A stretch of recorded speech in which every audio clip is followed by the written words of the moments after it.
বাংলাদেশের রাষ্ট্রপতি পদ রাষ্ট্রের সর্বোচ্চ সাংবিধানিক পদ, কিন্তু এই পদে সাধারণ মানুষ সরাসরি ভোট দেন না।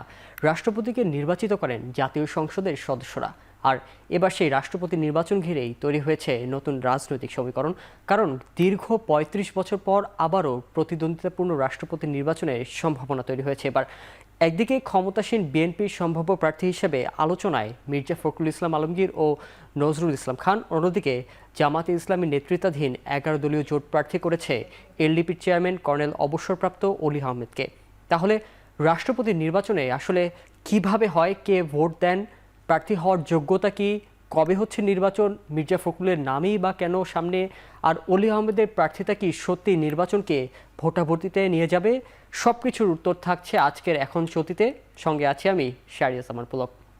এখন আসা যাক একটু প্রেক্ষাপট নিয়ে, যে গত ২৪ জুলাই রাষ্ট্রপতি মোহাম্মদ শাহাবুদ্দিন পদত্যাগ করেন। সংবিধানের ৫০-৩ অনুযায়ী রাষ্ট্রপতি তার স্বাক্ষর করা পদত্যাগপত্র স্পিকারের কাছে দিলে পদটি শূন্য হয়। পদ শূন্য হওয়ার পর সংবিধানের ৫৪ অনুচ্ছেদের অনুযায়ী জাতীয় সংসদের স্পিকার রাষ্ট্রপতির দায়িত্ব পালন করেন। শাহাবুদ্দিনের পদত্যাগের পর স্পিকার হাফিজ সরাসরি ভারপ্রাপ্ত রাষ্ট্রপতির দায়িত্ব নেন। এরপর স্পিকার রাষ্ট্রপতির দায়িত্ব নেয়ার deputy speaker barrister Kaiser Kamal বর্তমানে জাতীয় সংসদের ভারপ্রাপ্ত স্পিকারের দায়িত্ব পালন করছেন।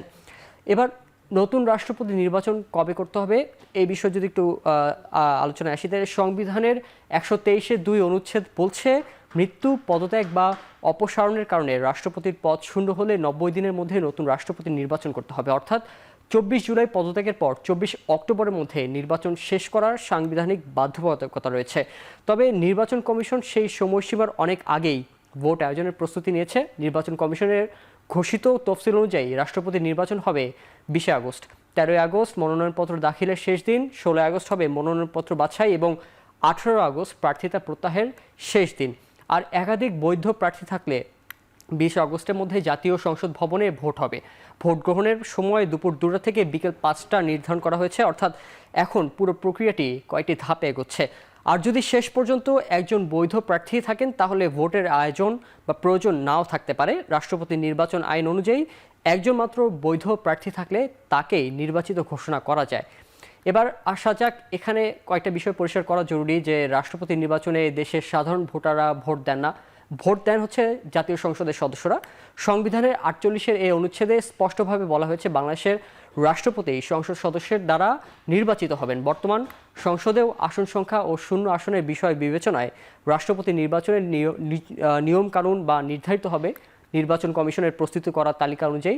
অর্থাৎ এই নির্বাচন হচ্ছে সংসদীয় ভোটের রাষ্ট্রপতি নির্বাচন। ভোট হবে জাতীয় সংসদ ভবনের সংসদ কক্ষে। এবার একটু আসা যাক প্রার্থী হতে কি লাগে। এবার সবচেয়ে গুরুত্বপূর্ণ আইনি বিষয় এটি, রাষ্ট্রপতি হতে হলে বয়স কমপক্ষে ৩৫ বছর হতে হবে, তাকে সংসদ সদস্য হওয়ার যোগ্য হতে হবে এবং সংবিধানের অধীনে অভিশাসনের মাধ্যমে আগে রাষ্ট্রপতির পদ থেকে অপসারিত হয়ে থাকলে তিনি রাষ্ট্রপতি নির্বাচনে প্রার্থী হতে পারবেন না। তবে রাষ্ট্রপতি প্রার্থীকে নিজেকে সংসদ সদস্য হতে হবে এমন কোনো বাধ্যবাধকতা নেই। অর্থাৎ একজন সাধারণ নাগরিকও যোগ্যতা পূরণ করলে রাষ্ট্রপতি প্রার্থী হতে পারেন। তবে তার মনোনয়নপত্রে একজন সংসদ সদস্য প্রস্তাবক এবং আরেকজন সংসদ সদস্য সমর্থক হিসেবে স্বাক্ষর করবেন। আর এখানেই আসে আরও একটি গুরুত্বপূর্ণ বিষয়, যে প্রার্থীকে নিজেকেও লিখিতভাবে সম্মতি দিতে হবে।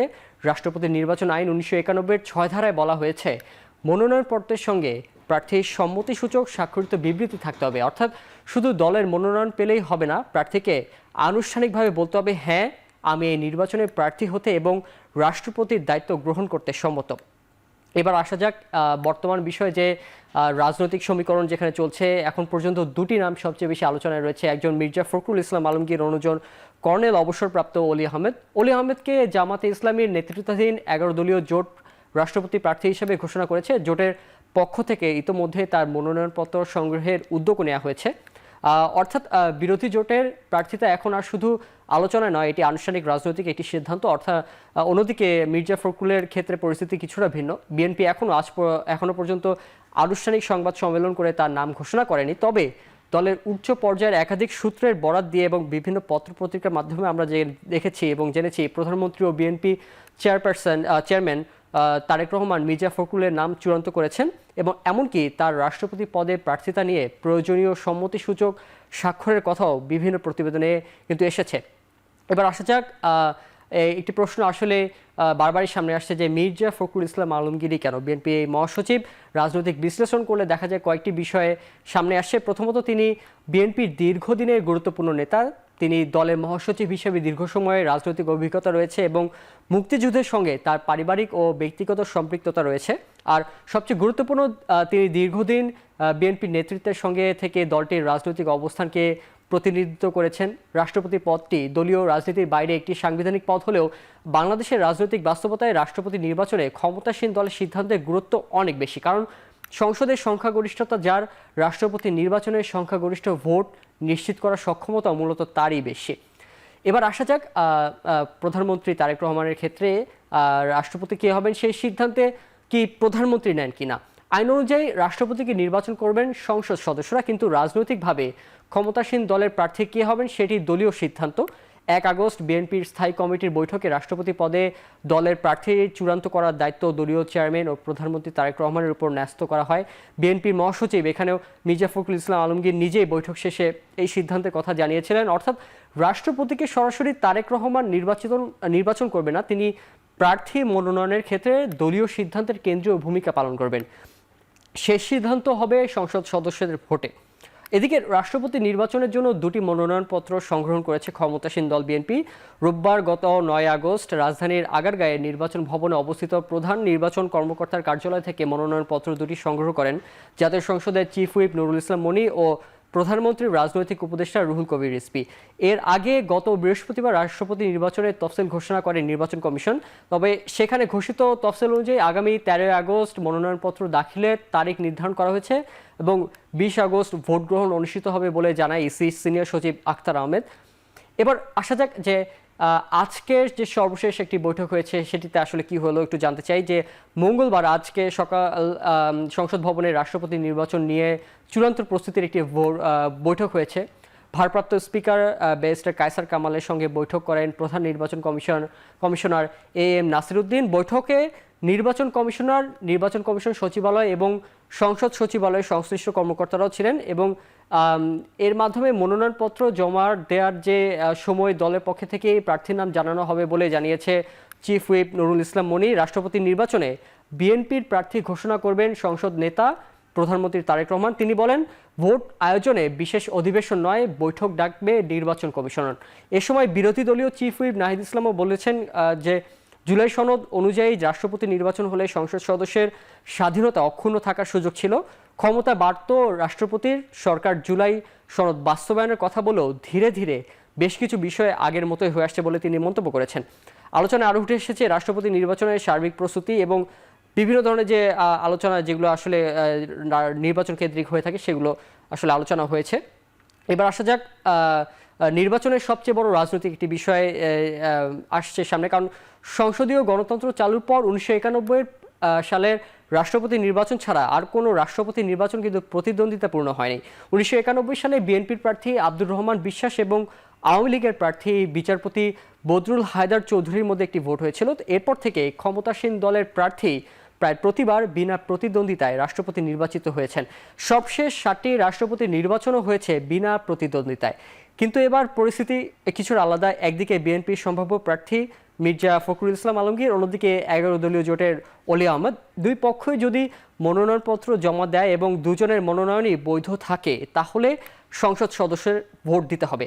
সেক্ষেত্রে 35 বছর পর আবারও রাষ্ট্রপতি নির্বাচনের ব্যালটের প্রতিদ্বন্দ্বিতা দেখা যাবে।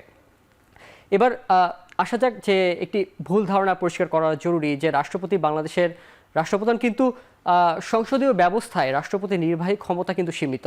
সংবিধানের 48(3) অনুযায়ী রাষ্ট্রপতি অধিকাংশ সাংবিধানিক দায়িত্ব পালনের ক্ষেত্রে কিন্তু প্রধানমন্ত্রীর পরামর্শ অনুযায়ী কাজ করে থাকেন। তবে রাষ্ট্রপতির কিছু গুরুত্বপূর্ণ সাংবিধানিক ক্ষমতা আছে, যেমন প্রধানমন্ত্রী নিয়োগ, প্রধান বিচারপতি নিয়োগ, ক্ষমতা প্রদর্শন বা দ্বন্দ্ব মওকুফ। বিভিন্ন সাংবিধানিক পদে নিয়োগের ক্ষেত্রে নির্ধারিত ভূমিকা সংসদ আহ্বান ও অধিবেশনের সংক্রান্ত বিষয়ে কিন্তু প্রতিদ্বন্দ্বিতা করে থাকেন এবং পরিচালনার প্রধান তিনি নন। সরকারের নির্বাহী ক্ষমতার কেন্দ্র ও প্রধানমন্ত্রী মন্ত্রিসভা। এবার একটু আসা যাক শেষের দিকে একটু বলতে চাই যে এখন পর্যন্ত রাজনৈতিক সমীকরণ বলছে একদিকে ক্ষমতাসীন বিএনপির সম্ভাব্য প্রার্থী মির্জা ফখরুল ইসলাম আলমগীর, অন্যদিকে জামাতের যে 11 দলীয় জোটের প্রার্থী অবসরপ্রাপ্ত অলি আহমেদ।